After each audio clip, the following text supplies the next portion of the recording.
السلام علیکم ورحمۃ اللہ وبرکاتہ۔ رب اشرح لی صدری ویسر لی امری واحلل عقدۃ من لسانی یفقہوا قولی۔ ربنا زدنا علما اللہم فقہنا فی الدین آمین۔ آیت نمبر 283 سورہ البقرہ تک کل ہم نے پڑھا تھا، جس میں ہم نے قرآن پاک کی سب سے طویل آیت دین بھی پڑھی تھی۔ آگے چلنے سے پہلے ہم اس کا تھوڑا سا ریویو کر لیتے ہیں۔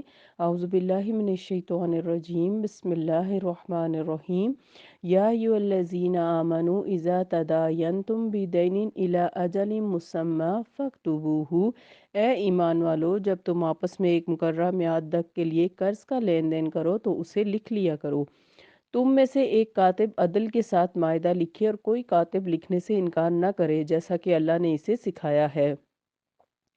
اسے چاہیے کہ لکھ دے اور املا وہ شخص کرائے جس پر حق قرض ہے۔ وہ اللہ تعالیٰ سے ڈرے جو اس کا رب ہے اور اس میں کچھ کمی نہ کرے۔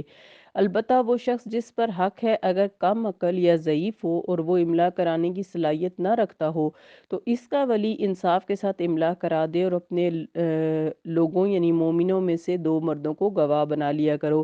اگر 2 مرد نہ ہوں تو 1 مرد اور 2 عورتیں جن کو تم گواہ بنانے پر راضی ہو منتخب کر لو، تاکہ اگر ان میں سے ایک عورت بھول جائے تو دوسری اسے یاد کرا دے، اور جب کبھی گواہوں کو بلایا جائے تو وہ انکار نہ کریں۔ مقررہ میعاد کے ساتھ معاملے کو لکھنے میں سستی نہ برتو، خواہ وہ معاملہ چھوٹا ہو یا بڑا۔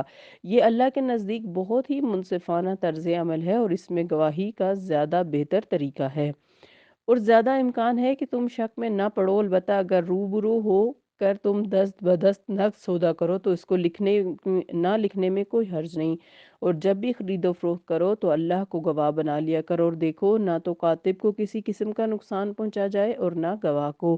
اگر تم نے ایسا کیا تو یہ صریح نافرمانی ہوگی۔ اللہ سے ڈرتے رہو، اللہ تمہیں سکھلا رہا ہے اور اللہ ہر چیز کو خوب جانتا ہے۔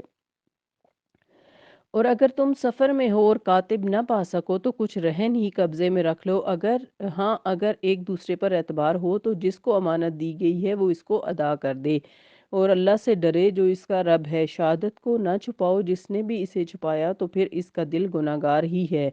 تم جو کچھ کرتے ہو اللہ اسے خوب جانتا ہے۔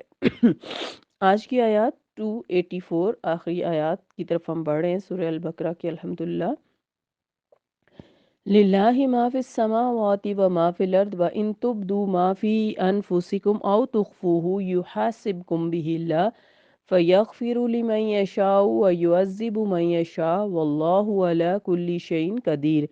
آسمانوں اور زمین میں جو کچھ ہے سب اللہ تعالیٰ ہی کا ہے۔ تمہارے دل میں جو کچھ ہے تو اسے تم ظاہر کرو یا چھپاؤ، اللہ تم سے اس کا حساب لے لے گا۔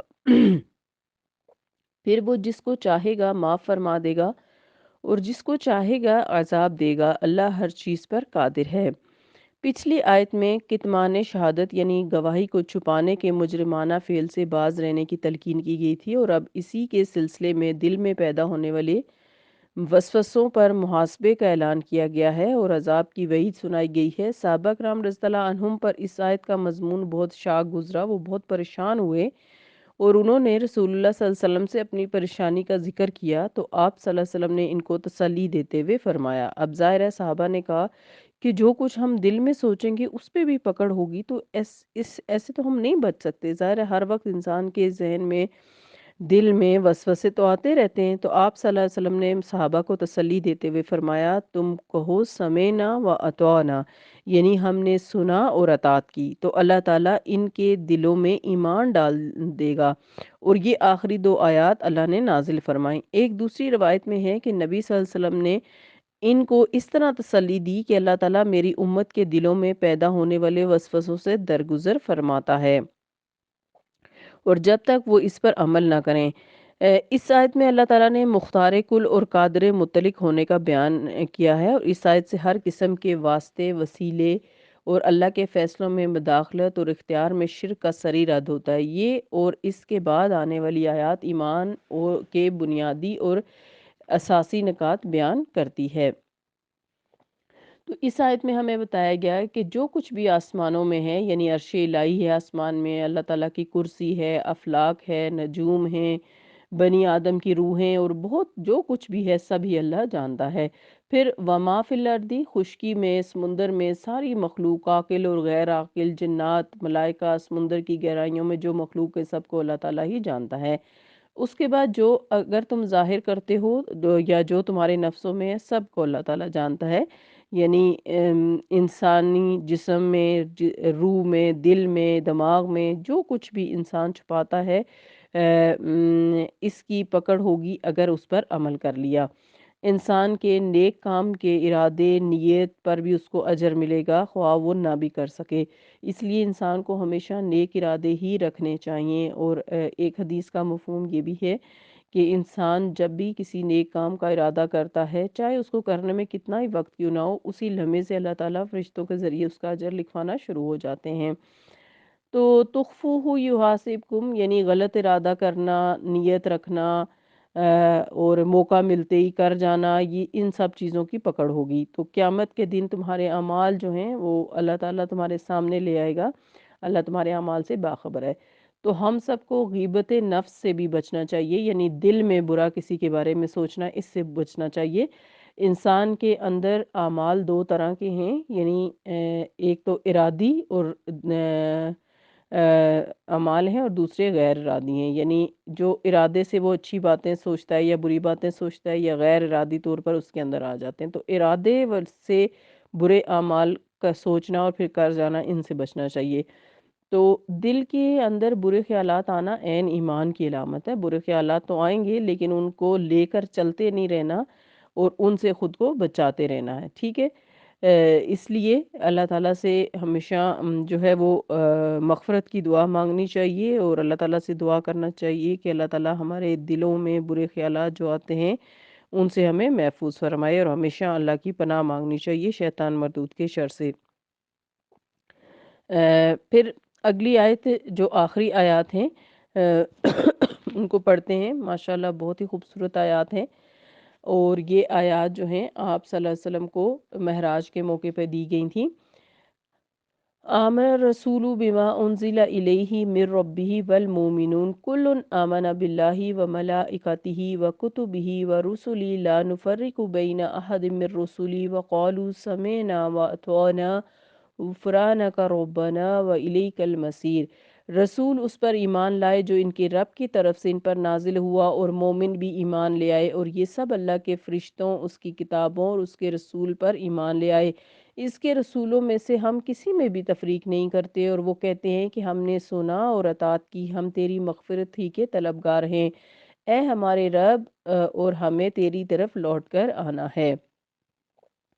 تو حدیث میں ان دو آخری آیات کی بڑی فضیلت بیان کی گئی ہے۔ نبی صلی اللہ علیہ وسلم نے فرمایا جو شخص ان کو رات میں پڑھے تو وہ اس کے لیے کافی ہوتی ہیں۔ تحفہ معراج کے طور پر نبی صلی اللہ علیہ وسلم کو یہ 3 چیزیں عطا کی گئیں، اس میں صلاۃ خمسہ یعنی 5 نمازیں، خواتیم سورہ بقرہ یعنی یہ آخری 2 آیات، اور جو امتی شرک نہ کرے اس کی مغفرت کا وعدہ۔ یہاں ایمان بالغیب کے بیان ہے جس کا ذکر سورت کی ابتدا میں بھی کیا گیا تھا۔ اس کے 4 بنیادی نکات یہاں بیان کیے گئے ہیں، یعنی اللہ، فرشتوں اور کتابوں اور اس کے رسولوں پر ایمان۔ بقیہ 2 یعنی آخرت پر ایمان اور اس بات پر ایمان کے خیر و شر سب اللہ ہی کے حکم سے ہے، ان کا ذکر دوسری جگہ پر آیا ہے۔ یہ بات بھی بتائی گئی ہے کہ اللہ کے یہ رسول صلی اللہ علیہ وسلم سب سے پہلے اس پر ایمان لائے ہیں، اور پھر انہوں نے دوسرے ایمان والوں کو اس کی تعلیم دی اور وہ بھی ایمان لے آئے۔ ہم رسولوں میں تفریق نہیں کرتے کہ ان میں سے کسی کو مانیں اور کسی کو نہ مانیں، یا کسی کی شان بڑھائیں اور کسی کی شان گھٹائیں، یہ انداز ایمان کے منافی ہے۔ پھر آگے اللہ تعالیٰ فرماتے ہیں اسی آیت کے، اس سے اگلی آیت کے اندر، لا یکلف اللہ نفسا الا وسعها لها ما کسبت وعلیہا ما اکتسبت ربنا لا تؤاخذنا ان نسینا او اخطانا ربنا ولا تحمل علينا إصرا كما حملته على الذين من قبلنا ربنا ولا تحملنا ما لا طاقة لنا به واعف عنا واغفر لنا وارحمنا أنت مولانا فانصرنا على القوم الكافرين۔ اللہ کسی کو اس کی طاقت سے زیادہ تکلیف نہیں دیتا۔ جس کسی نے جو نیکی کمائی وہ اس کے لیے ہے، اور جو برائی کمائی اس کا نتیجہ بھی وہ خود ہی بھگتے گا۔ ان الفاظ میں جزا و سزا اور مکافات عمل کا اصول بیان کیا گیا ہے۔ اس کی وضاحت ہم پہلے بھی آیت نمبر 134 میں پڑھ چکے۔ یہاں اس بات کی بھی وضاحت کر دی گئی کہ اللہ تعالیٰ نے نہ تو کسی کی استطاعت سے زیادہ اس پر ذمہ داری کا بوجھ ڈالا ہے، اور نہ ہی اس کی قدرت سے زیادہ کسی معاملے میں اس سے اللہ تعالیٰ جواب طلبی فرمائیں گے۔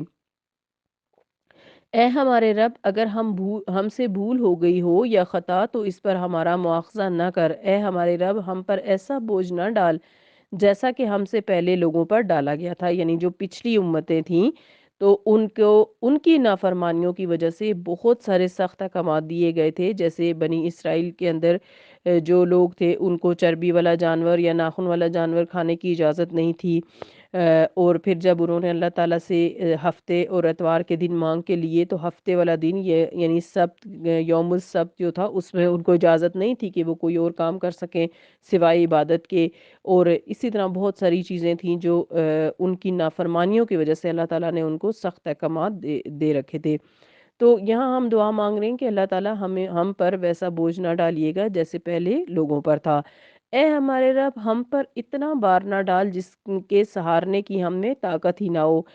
آمین۔ ہمیں معاف کر دے، ہماری مغفرت فرما اور ہم پر رحم فرما، تو ہی ہمارا مولا ہے، کافروں کے مقابلے میں ہماری مدد فرما۔ تو مومن کی زندگی کے ہر معاملے میں، خواہ وہ انفرادی ہو یا اجتماعی ہو یا باطل سے ٹکراؤ، صرف اور صرف اللہ تعالیٰ کی مدد نصرت پر ہی بھرپور یقین ہوتا ہے۔ اسی کو اپنا مددگار سمجھتا ہے وہ، اور وکیل اور کارساز سمجھتا ہے، لہٰذا اسی سے مدد کا طالب ہوتا ہے۔ ایمان اور توکل کی یہی قوت اسے باطل کے مقابلے میں پتھر کی چٹان بنا دیتی ہے۔ دعا کا انداز بھی بہت بے حد حکیمانہ ہے۔ اپنے رب سے معافی اور مغفرت کی پوری امید رکھتے ہوئے اس کی عظیم بارگاہ میں رجوع کرے تو یہ احساس بھی قلب و ذہن میں تازہ ہو جائے کہ ایمان والوں پر کیسی کیسی سخت آزمائشیں آتی رہی ہیں۔ اس طرح صبر اور استقامت کے اوصاف کو تقویت حاصل ہوتی رہتی ہے۔ مکی دور کے آخری ایام میں حق اور باطل کی کشمکش جس شدید صبر آزما مرحلے سے گزر رہی تھی، اس صورتحال میں یہ آیات بلا شبہ مومنوں کی استقامت اور دلوں کی تقویت کے لیے اللہ کی طرف سے ایک عظیم تحفہ ثابت ہوئیں۔ جس طرح سورہ الفاتحہ میں بندے کو اپنے رب سے قربت کے احساس کے ساتھ بہترین اور جامع الفاظ میں دعا کرنا سکھائی گئی، اور سورہ الفاتحہ یعنی قرآن کا آغاز الحمدللہ رب العالمین سے ہوا، ویسا ہی منفرد اور بے مثال اور انتہائی دلگداز یہ معافی اور مغفرت چاہنے کا انداز ہے۔ اللہ کا جو بندہ دل کی گہرائیوں سے پورے خوش و خضوع کے ساتھ اللہ کی بارگاہ میں اس طرح کر سکتا ہے، اس طرح معافی کا درخواستگار ہوگا، وہ بلا آخرت کی جواب دہی سے بے پرواہی اور غفلت کی روش نہیں اختیار کر سکتا۔ اگر کبھی کوتاہی ہو جائے تو فوراً ہی سنبھل جائے گا اور اپنی اصلاح کر لے گا۔ یہ آیات بھی ایک مخلص اور منیب مومن کے جذبات کی ترجمانی کرتی ہیں، بالکل اسی طرح جیسے کہ سورہ فرقان کے آخری رکوع کی آیات اس کے شب و روز کی عکاسی کرتی ہیں۔ تو ان آخری آیات کا تحفہ اللہ تعالیٰ نے ہمیں دیا ہے۔ حدیث کے مطابق سورہ الفاتحہ اور آخری دو آیات جو اور ہیں سورہ البقرہ کی، ان کو پڑھ کر جو بھی دعا مانگی جائے وہ قبول ہوتی ہے۔ سورہ البقرہ کے بارے میں آتا ہے کہ یہ بادلوں پرندوں کے جھنڈ کی صورت میں نازل ہوگی، یعنی قیامت والے دن اپنے پڑھنے والے کے ساتھ۔ آپ صلی اللہ علیہ وسلم نے فرمایا، اپنے گھروں کو قبرستان نہ بناؤ، شیطان اس گھر سے بھاگ جاتا ہے جہاں سورہ البقرہ پڑھی جاتی ہے، اس لیے سورہ البقرہ پڑھنے کا اہتمام کرنا چاہیے۔ آپ صلی اللہ علیہ وسلم نے فرمایا، یہ مجھے عرش کے نیچے کے خاص خزانے سے دی گئی ہیں۔ یہ آیات آپ صلی اللہ علیہ وسلم کے علاوہ کسی نبی کو نہیں دی گئیں، اور جیسے ہم نے شروع میں پڑھا کہ جو آپ صلی اللہ علیہ وسلم نے فرمایا جو رات کو یہ آخری آیات پڑھ لیتا ہے یہ اس کو پوری رات کافی ہوتی ہیں، اور ہم نے یہ بھی پڑھا کہ یہ معراج پر توفتاً دی گئی تھیں، جب یہ نازل ہوئیں تو آسمان کے دروازے کھل گئے تھے۔ سورہ البقرہ کو چھوٹا قرآن بھی کہا جاتا ہے، اور الحمدللہ کہ آج ہماری سورہ البقرہ جو ہے وہ اختتام کو پہنچی، اور حضرت عمر نے اسے بہت زیادہ لمبے عرصے میں سیکھا تھا، اور جب وہ سورہ البقرہ کو سیکھ کے سمجھ کے، حالانکہ وہ عرب لوگ تھے اور ان کے لیے سیکھنا کوئی مشکل نہیں تھا، تو انہوں نے خوشی کے طور پر 100 اونٹ جو ہیں وہ قربان کیے تھے اور بانٹے تھے۔ تو آج ہماری بھی سورہ البقرہ کا اختتام ہوا ہے، آپ سب کو بہت زیادہ مبارک ہو، اور اللہ تعالی ہمیں اس کے لیے بہترین عمل کی توفیق دے، اور آپ سے گزارش ہے کہ اگر ہو سکے تو آپ بھی خوشی کے طور پر ضرور کچھ نہ کچھ صدقہ اپنے ارد گرد کیجیے گا، شکرانے کے طور پر۔ یہ اللہ تعالیٰ ہمیں یہ سورہ البقرہ سکھائی ہے، اور اللہ ہمیں اس پر بہترین عمل کی توفیق عطا فرمائے، آمین۔ سبحانک اللہم و بحمدک، نشہد ان لا الہ الا انت، نستغفرک و نتوب الیک۔ السلام علیکم ورحمۃ اللہ وبرکاتہ۔